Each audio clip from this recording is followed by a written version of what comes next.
බොහෝ අය කියන්නේ දිලිත් ජයවීරට ඇත්තටම තැටිය රත් වෙච්ච වෙලාවේ රොටිය පුච්ච ගන්න තිබුණු අවස්ථාව නැති වුණා. දැන් දිලිත් ඉතුරුලා තියෙන්නේ අර කඩයක් ගානේ තියෙන රොටියක් කකා ඒක Facebook එකේ දදා යන අවස්ථාව විතරයි. ඔබ තාම රොටි පැණිය රොටියත් ඔබේ දම්මික පැණියත් ඔබේ කැලණියේ ණයත් ඔබේ වඳ ශාෆිගේ ගර්භාෂ යුද්ධයත් ඔබේ කාබනික පවරත් ඔබේ අන්තිමට වැරදුනාට පස්සේ පඹය පෙන්නලා පඹයෝගිනි තියෙනක පෙන්නලා ඒක මාකට් කළේ දිලිත්ව තමයි. නයා පැණිය ඇන්ටිජන් කියවන්න අමතකුණා. අමතකුනේ පස්සේ කියන්නේ එතනදී දැන් කිව්වෙන්ද ඇන්ටිජන් ක්‍රිකට් බෝඩ් එකේ ටිකට් මගේ අම්බෝ කියනවනම් කියන ඊර හොටෙල් ක්වොරන්ටයින් ඔක්කොම ඔබට තමයි ඉතින්. ඒක ලස්සන කතාවක්. ඉතින් නයාව සංකල්පයක් විදිහට හදලා ක්‍රියේට් කරලා ඔක්කොම කරලා නයා ඔහොම උඩට එන්න දීලා ඒක මේ පොඩි ප්ලාස්ටික් බෝතලේ ඇතුළට ඇවිල්ලා අරගත්තට පස්සේ කියනවා මම මුකුත් නෑ. ඒක මේක මම ඉන්ටර්ෆියර් කරන්නේ නෑනේ මගේ නිවුස් ඩිවිෂන් එකට. දැන් මේක දෙරණට විතරක් පටලැවුනේ දැන් විතර පටලන ඔබ ඒක කරේ තියන් ගියේ නෑ කරේ. let's go මාර්ගික වැඩපිළිවෙල ජනගත කිරීම. ඒක සතුරු දෙයක් කියන කතාව. සතුරු දෙයක් ව්‍යවසායකත්ව රාජ්‍යයක් තුලින් සතුරු දෙයක් නිර්මාණය කර ගැනීමේ නමුත් බොහෝ අය කියන්නේ දිලිත් ජයවීරට ඇත්තටම තැටිය රත් වෙච්ච වෙලාවේ රොටිය පුච්ච ගන්න තිබුණු අවස්ථාව නැති වුණා. දැන් දිලිත් ඉතුරුලා තියෙන්නේ අර කඩයක් ගානේ තියෙන රොටියක් කකා ඒක Facebook එකේ දදා යන අවස්ථාව විතරයි. දිලිත් ඒ ලැබිච්ච ඔපචුනිටි එක නැති වුණා කියන එක. ජාතිකත්ව කඳවුර නිර්වචනය කළා. නමුත් ප්‍රශ්නේ තියෙන එක නෙමෙයි. ප්‍රශ්නේ තියෙන්නේ දැන් ඔබට කියන්න බෑ මට ග්‍රාම සේවක කෙනෙක්වත් හිටියේ නෑ. මම මේ දේශපාලන අතදරුවෙක් වගේ කතා කරන්න බෑ. ඔබ දේශපාලනේ ඔබ කියලා තියෙනවා ගෝඨාභය රාජ නෑ අතදරුවෙක් හැටියට කියලා නෙමෙයි කියන්නේ. ඔබ හොඳ දේශපාලන ග්‍රවුන්ඩ් නෙට්වර්ක් එකක් නැතුව. ඒක වෙනම කතාවක්. ඒකත් එහෙම කියන්න බෑ. ඔබට හොඳ දේශපාලන ඔබ තමයි ඔබ කියලා තියෙනවා ගෝඨාභය රාජපක්ෂලාව දේශපාලනයට ගෙනාවේ මම කියන කතාව. බ්‍රෑන්ඩ් හැදුවේ මම. මේ ඉන්න දිලිත් ජයවීර ගොඩක් අයගේ ඇඳුම ඩිසයින් කරපු කෙනෙක්. හරිද? මට මූණට කියලා තියෙනවා. මම අහලා තිනවා ඔය සුදු දිලිත් අයියා තමයි මේ ඇඳුම ඩිසයින් කරලා තියෙන ඔබ. ගෝඨාභයගේ සාටකේ ගැලෙව්වේ ඔබ. ගෝඨාභය ඉන්දියාවට යනකොට සුදු පාට අත්කොට ෂර්ට් එක ඇඳෙව්වේ ඔබ. පස්සේ දෙවෙනි කරුණු දෙක වැරදි. නෑ ඒ දෙකම හරි. ගෝඨාභය රාජපක්ෂට රුවන්වැලි සෑයට මහින්ද රාජපක්ෂ යවන සාටකය කළුතර මන්ත්‍රීවරයෙක් කරා. ඒක ගලවන්න උපදෙස් දෙන්නේ දිලිත් ජයවීර. ගෝඨාභය රාජපක්ෂ ඉන්දියාවට යන්නේ රාජතාන්ත්‍රික සංචාරට අත්කොට ෂර්ට් එක ප්‍රොටෝකෝල් එක කඩවින්. ඒ උපදෙස් දෙන්නෙත් ඔබ. ඔබ ඒතර එහෙම පොහොට්ටු පොට්ටු අඳින්නේ ඔබ. පොට්ටු ඇඳේ මම. හරිනේ. පොට්ටු ඇඳේ මම. එතකොට එහෙම කරලා පොට්ටු ඇඳේ මම සාටකේ ගැලුවේ මම නෙමෙයි. සාටකේ ගැලුවේ මම නෙමෙයි. සාටකේ ගැලුවෙත් ඔබ සුදු පාට අත්කොට ෂර්ට් එකත් ඔබ.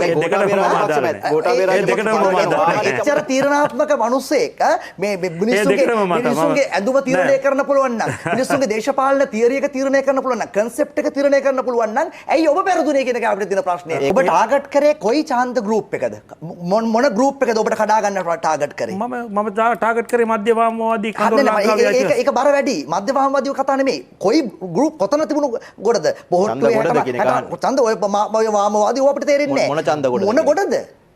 69 ලක්ෂයක් ජනතාව. 69 ලක්ෂය. 69 ලක්ෂයෙන් 1,22,390ක් ලැබුණා කියන්නේ. 69 ලක්ෂයකින් 156කින් 1,22,396යි දිලිත් ජයවීර ලබන්නේ. ගෝඨාභය ගේන්න පවුලේ අය විරුද්ධත්වයේ තිබියදී ඔබ ඇතුළු ජාතිකත්ව කඳවුර තමයි ගෝඨාභය ගෙනාවේ කියලා දැන් ඔබ කිව්වා. මූලිකව ගෙනාවේ. මූලිකව යෝජනා කළේ. හරි. ඒ කියන්නේ ඔබ ඇතුළු ජාතිකත්ව කඳවුර නොසිටින්න ගෝඨාභය රාජපක්ෂ කෙනෙක් මේ රටේ ජනාධිපති වෙන්නේ නැහැ. අනිවාර්යයෙන්ම නැහැ. අනිවාර්යයෙන්ම නැහැ. එතකොට ගෝඨාභය රාජපක්ෂ මේ අවුරුදු දෙකකින් රටින් පලා යන්න මේ විච්ච විනාශය, ආර්ථික අර්බුදය, අහේනිය, අරගලය, රටේ මිනිස්සු මහමග තෙල් පෝලිං වල මියදීම, වැටීම, ඒකේ වගකීමක් දිලිත් ජයවීර ඇතුළු ඔය ජාතිකත්ව කණ්ඩායම බාර ගන්නේ නම් කරුණා කරලා. අනිවාර්යයෙන්. බාර ගන්නවද? සම්පූර්ණයෙන්. ප්‍රසිද්ධ ප්‍රකාශයක් කරලා බාර ගන්න. ප්‍රසිද්ධ ප්‍රකාශයක් කරලා මේ බාර ගැනීමේ ප්‍රතිඵලයක් හැටියට තමයි මම කිසිදා බලාපොරොත්තු නොවුණු මෙසේ දේශපාලනට එන්නට මම කවදාකවත් මේ දේශපාලනට එන්න හිටි කෙනෙක් නෙමෙයි. ඔබ දේශපාලනට එන එක නෙමෙයි මම ඇහුවේ. ඔබ දේශපාලනට එන එක නෙමෙයි. ඔබේ කැපකිරීමක් නෙමෙයි අපිට ඕනේ. ඔබ කරන්නේ සමීපයි කියලා චමිත පොඩ පරස්පරයි කියන ඔබේ දේශපාලන කැපවීම නෙමෙයි අපි අහන්නේ. මම කියන්නේ මේ ඡන්දෙට එන්න ඡන්දෙට.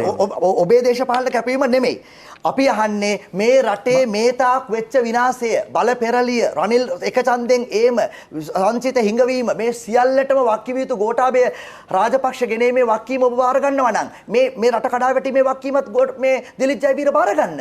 ඒ මට්ටමට ඒ කියන්නේ මම මෙහෙමනේ ගෝඨාභය රාජපක්ෂ ජනාධිපති කරවීමේ අවශ්‍යතාවය එවකට තිබුණු කරුණු, එවකට තිබුණු රටේ තිබුණු තත්ත්වය, මිනිස්සුන්ගේ අපේක්ෂාවන්, එවකට තිබුණු ආණ්ඩුවේ තිබුණු හැසිරීම මේවට සාපේක්ෂව රටේ ජනතාව වෙනුවෙන් වඩාත්ම සුදුසු ජයග්‍රහණය කළ හැකි පුද්ගලයා හැටියට යෝජනා කරමින් ඔහු මේ රටේ ඒකීයභාවය, භෞමික අඛණ්ඩතාවය ගැන තැකීමක් ඇති පුද්ගලයෙක් හැටියට අපිට ඔහු ගැන තිබුණු විශ්වාසය, ඒ වගේම ඔහු මමත් එක්ක ආශ්‍රය කරපු ඒ යුද්ධය හා බැඳුණු විශේෂයෙන්ම අපි වෙනුවෙන් අපි සංකල්පය හා එක්ව මං ඔහුත් එක්ක ගත කරපු ඒ කාලේ ඔහු හැසිරුණු ඒ උපාය මාර්ගිකව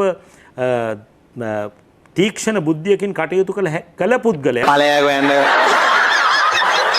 කපටි උත්තරයක් ඔය දෙන්නේ. ඔය හදන්නේ අවුරුදු 15ක ගෝඨාභයගේ ඇසුර ගැන කියලා මට ඒ තේරුන්නේ නෑනේ. මම හිතපු මිනිහා නෙමෙයිනේ මේ. මට වැරදුනනේ කියලා. එහෙම කිව්වේ නෑනේ. එහෙම බෑනේ. ඒ චමුදිත කියන එක මම කියන ව්‍යවසායකත්ව නායකයෙක්. මම කියන එක නෙමෙයි චමුදිත කියන. ගොඩක් අය අහනවා සර්වජන බලය කියන්නේ මේ දේශපාලන අනාථයින්ගේ තිප්පලක්ද කවුරුත් කඳවුරක්ද කවුරුත් බාරග නොගන්න අය කවුරුත් නොමිනේෂන් දෙන්නේ නැති අය එළියට වැටෙන අය ප්‍රතික්ෂේප කරපු අය පරාද වෙයි කියලා හිතන අය හැමෝම අහුලා ගන්න තැන එන ඕන කෙනෙක්ට එන්න තියෙන ජොයින්ට් එක තමයි අර අතන ඇක්වයිනාස් එක ඉස්සරහා එහා පැත්තේ තියෙන සර්වජන බලයේ දිලිත් ජයවීරගේ කාර්යාලය ඔෆිස් එක එතනට ආවම දිලිත් ජයවීර බලන් ඉන්නවා මෙන්න මෙහෙම මල් මාලේ දැම්මා මෙන්න මෙහෙම ප්‍රෙස් කොන්ෆරන්ස් එකේ වාඩි කළා ඔන්න මල්ලි කතා කරන්න කියලා දුන්නා. එහෙම කරන්න එපා අයියේ. පොළොන්නරුවේ නායකයා කවුද? මම හිතුවා මෙතෙන්ට එයි කියලා. හැබැයි නෑ මම දන්නේ නැති සව්. දිස්ත්‍රික්ක 22ක් තියෙනවා සහෝදරයා. නායකයා කවුද ටික? දිස්ත්‍රික්ක 22ක් ලංකාවේ තියෙනවා. ඇයි කැමති නැද්ද? නෑ 22. පොළොන්නරුව ලංකාවේ දිස්ත්‍රික්කය නෙමෙයිද? 21ක් කතා කරලා 22 වෙනි එකට එමු. නෑ මම හිතුවා පොළොන්නරුව ලංකාවේ නෙමෙයි කියලා ඔබ කැමති නිසා. අංකිව අනිත්‍යව කියන්නේ. අනිත් ඒවටත් මම එන්නම්. එතකොට ඔබ තාම කිව්වේ රොටි පැණිය.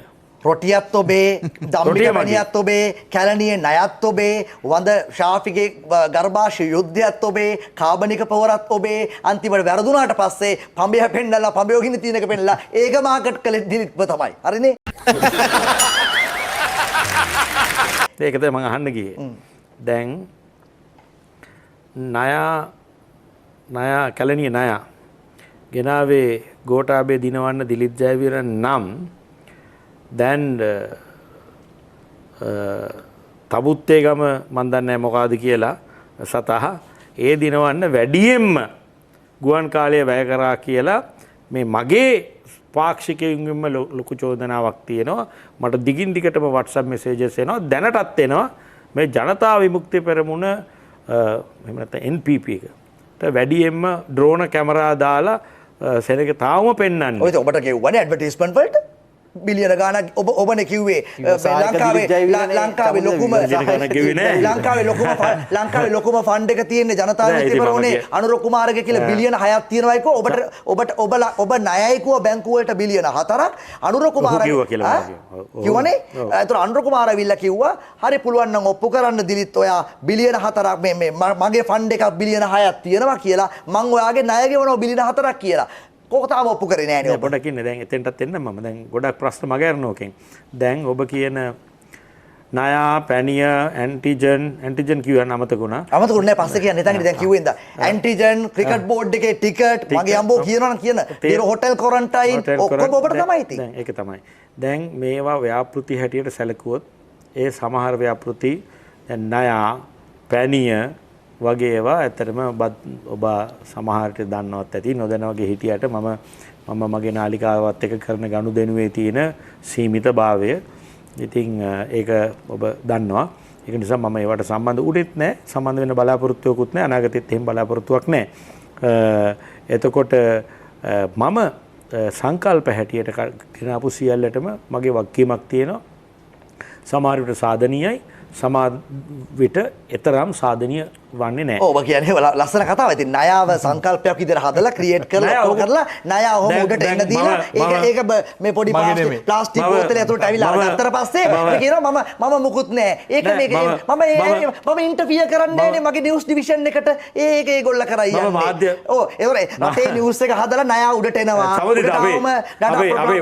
අපි සරල අවසරයකින් සරල අවශ්‍යකයෙන් අපි මම ඔයාට interview කරන්නේ නෑනේ, මම news දෙදෙනාම division එකේ. මාධ්‍යවේදීන් මම මාධ්‍යවේදියෙක් නොවුනත් මම මාධ්‍ය ශාස්ත්‍රය නියෝජනය කරන පුද්ගලයෙක් හැටියට අපි දැනට ගෙමු හිමිකරුවෙක් හැටියට ඒ අවසරය මත පමණක් මට මේ නිවැරදි කිරීම අපි එකතු වෙලා කරන්නට ඕන.